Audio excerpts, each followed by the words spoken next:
Good evening, my dear students. Now, in the last class, we discussed about the classification of the pump, definition of the pump. Now, today we are going to discuss the construction and working of the centrifugal pump. Now, see how the pump work. This is the inlet part and this is the outlet part.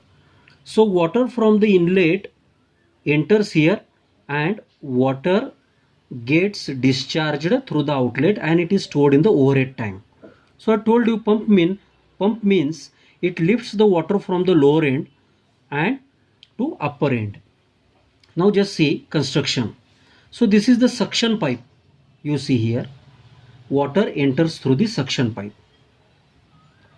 This is the impeller. You see here this is impeller. So these are the impeller blades. This impeller is a rotating part.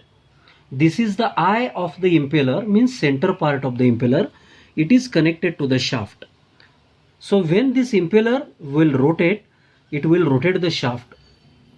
Now just see, this is the discharge pipe or outlet and this is the overhead tank. Now see, this is the strainer. This is the footwall. This is the delivery valve. This is the delivery flange. And this is the outer casing. Already we discussed in case of the turbines. This is the outer casing. So this is the basic idea about the construction. And already I have given you the PPT point wise. Here you just get the idea. So operation. When we start the electric motor, what will happen? This impeller starts rotating. And when this impeller starts rotating, what will happen? This is the suction inside portion of the suction pipe. This is the outside portion of the suction pipe. So what happens? When the impeller starts rotating, the suction is created here. Suction is created here means what? The pressure inside the suction pipe is less than the pressure outside the suction pipe, and therefore what will happen? Water enters into the suction pipe. So what is the function of the strainer here? When the water flows inside the suction pipe, if the water contains any unwanted particles, so that particles get blocked here, okay, and water enters into the suction pipe. Then what happens? Water flows over the impeller blades. So when the water flows over the impeller blades, a centrifugal force is created.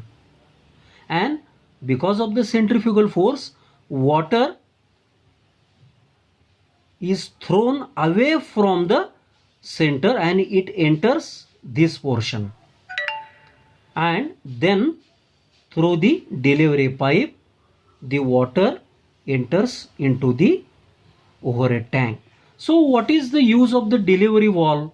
See, when the water is flowing in this direction, the water cannot return back, and because of that delivery pipe is used here or delivery valve is used here. Now what is the function of the footwall? The water when enters into the suction pipe, it cannot flows back into the container.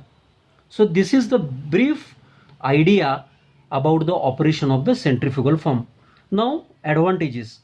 It is suitable for all type of the fluids. Second one, it is simple in design and it is compact.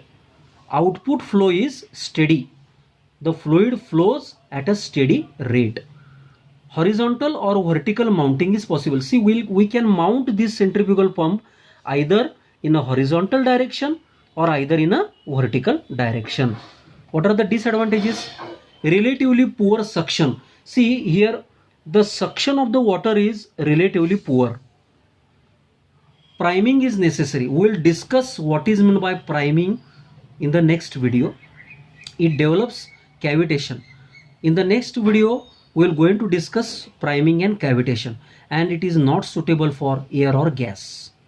So these are the disadvantages. Applications. Where it is used in the industry agriculture, municipal water plants, power generation plants, petroleum, and other industries. Thank you.